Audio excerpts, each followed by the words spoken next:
branded drop in the field yesterday. How do they expect us to finish the harvest when the ones the capital sends us are already... Are you Bertrand? The dame sent me. Sounds about right. Only time I hear from her is when she wants something. Well, go on then. What is it? One of her courtesans has gone missing, and I need to find her. A soldier who may have information on her whereabouts is rumored to have come here to meet with a trader.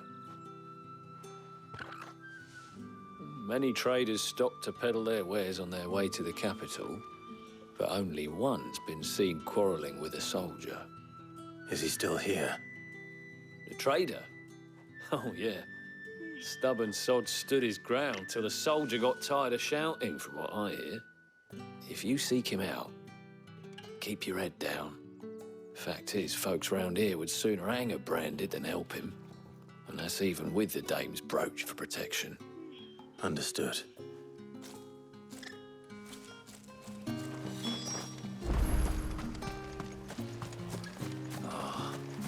Weren't expecting any new branded until the new moon. You don't think he's a deserter, do you? What's this? A branded? Where's your master? Must I call for the constable? I come to you from Northreach, at the behest of the dame. Perhaps you've heard of her. Why, of course I have. I am the good lady's servant. Oh, what is it that she requires of me? Rumor has it you were seen arguing with a soldier some few days ago. A soldier with a scar over his eye. Yes, that's right. He had a comb which he claimed was an antique. Said he wanted to trade it for a newer one. But old though it was, an antique it most certainly was not, as I told him. Nevertheless, he insisted that it was of great value and was quite vehement about my appraisal. I stood firm, however, and for all his bluster, he still purchased a new comb, albeit an inexpensive one. And do you know where he went after that? My customers aren't usually in the habit of telling me whither they are bound, but as it happens, this one did. Yonder ruins, strange as it may sound. My thanks. Not at all. I would do anything for the dame. Anything. Be sure and tell her, won't you, that I was helpful. I mean, most helpful. As I told you, the soldier made no secret of his destination. He said the ruins were...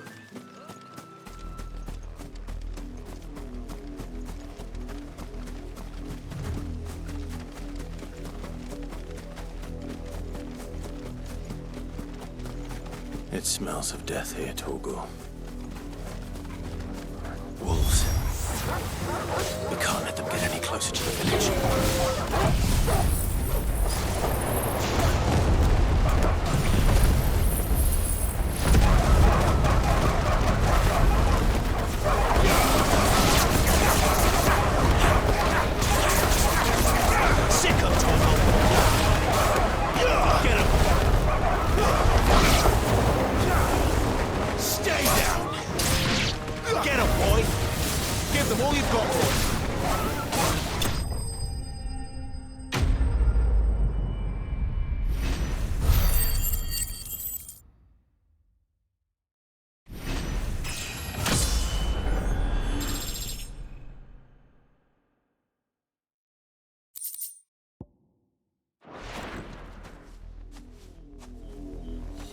Damn it all. Bodies. A man and a woman.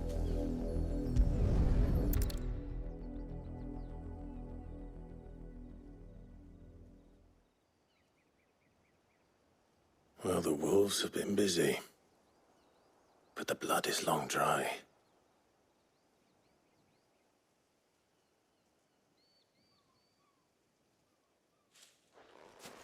So it is you.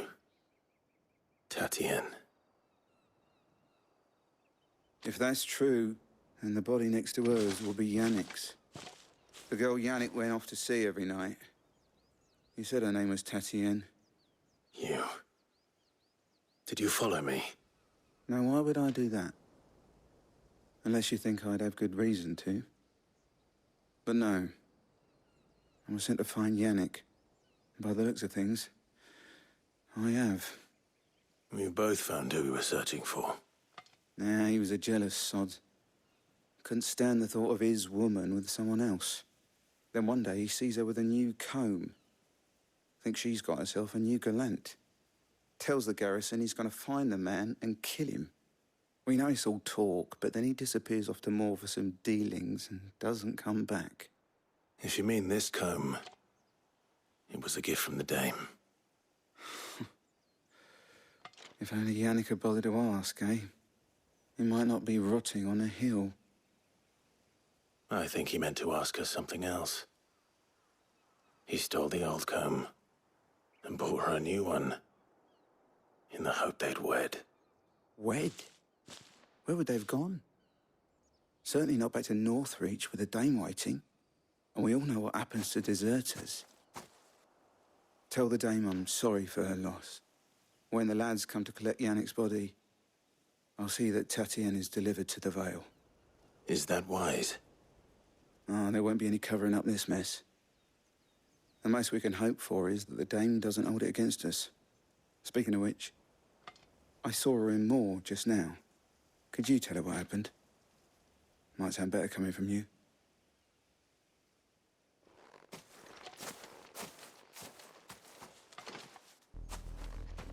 I need to tell Isabel.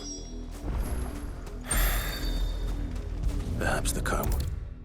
For something to remember Tatienne by.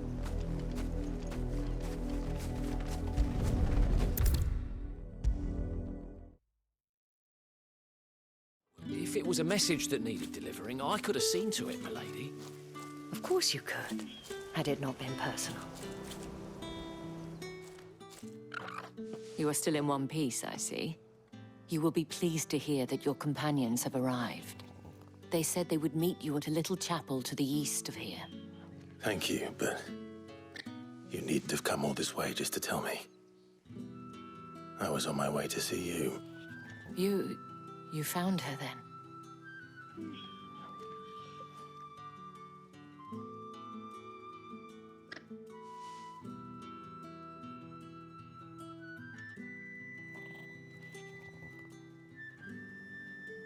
I see.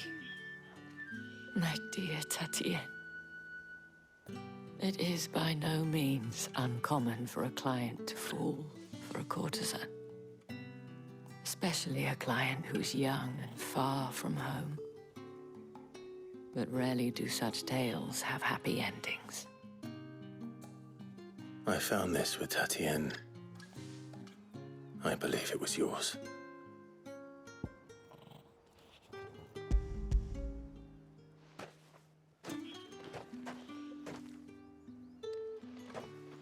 Thank you for returning it.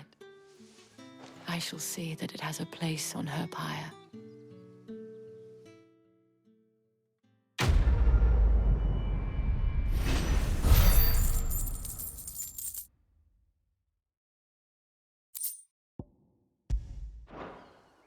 I should go. Before you do, I have one last gift. A token of my thanks.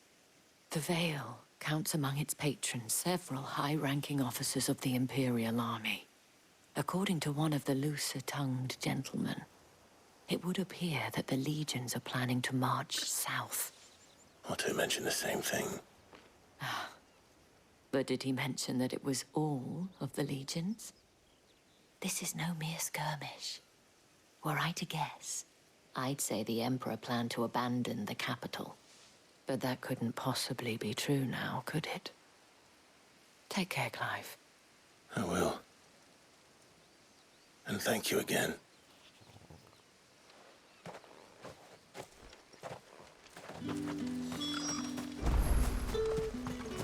Weren't expecting any new branded until the new moon.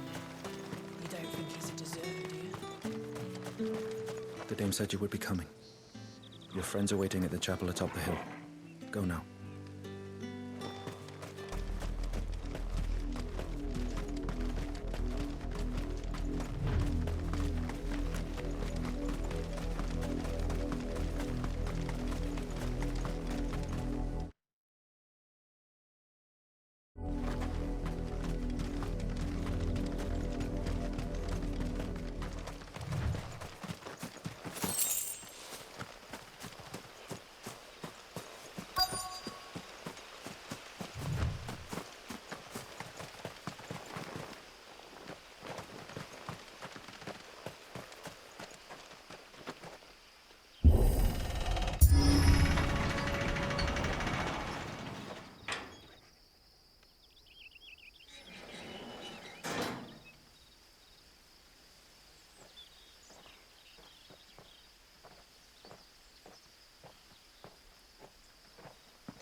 Any trouble on the way?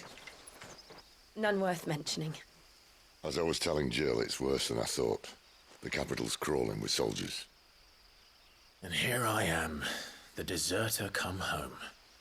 Which is why we'll be taking the back door.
Cheer up, you two.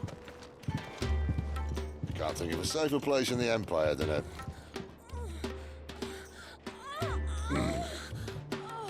brothel.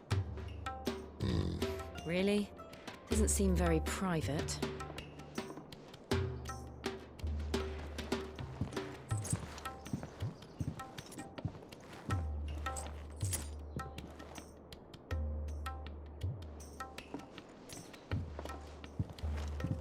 So then, how do we proceed? We'll be using the glass gate. Tonight, just after sunset. Where the shards are loaded for transport. That is one of the most heavily guarded points in all of Sambrec. But not the most, which is a start. Besides, I know a shortcut straight to the heart. A shortcut. And how exactly did you come to know about this fatal chink in the Empire's armor? Let's just say I may have attempted something similar before. And may have ended up running for dear life after being discovered by Bahamut, but that's not important. Sid, if the Mother Crystals truly are the cause of the Blight... If? You wound me, Jill. What I'm trying to say is, if the powers that be know all of this, why do they sit idle and allow it to continue? In case you haven't noticed, the God-fearing people of this realm and their pious leaders care for but one thing, themselves. And they'll do whatever it takes to hold on to power. The rest of us are just a means to an end. The moment you raise your voice against them, you're decried as an outlaw, clapped in irons and slung in a cell to rot. An outlaw. Whoever controls the crystals controls the realm. But our kind can wield magic without them. To our rulers, we must seem the most convenient of tools, and the most dangerous. But what makes them think they have the right to use us? To leave us to die when our bodies are spent? Does a nobleman weep for a broken mug? A torn tunic? Our fate means nothing to them. No, this isn't a battle you can win with words. Believe me, I've tried, but nothing ever gets through. The world is simply not ready to listen. So to hell with talking. If they won't give us a say, we'll decide our fates another way. You can't blame a man for wanting to bring an end to all this, can you? I can't. But what of all the people you mean to rob of their comforts? Are you happy for them to call you outlaw? Sid the Outlaw. Aye, that'll do me. You might at least pretend to take this seriously. Have a little faith, Jill. Even if you don't think much of my choice of digs. If it means my deeds will be remembered, I'll gladly play the role of villain.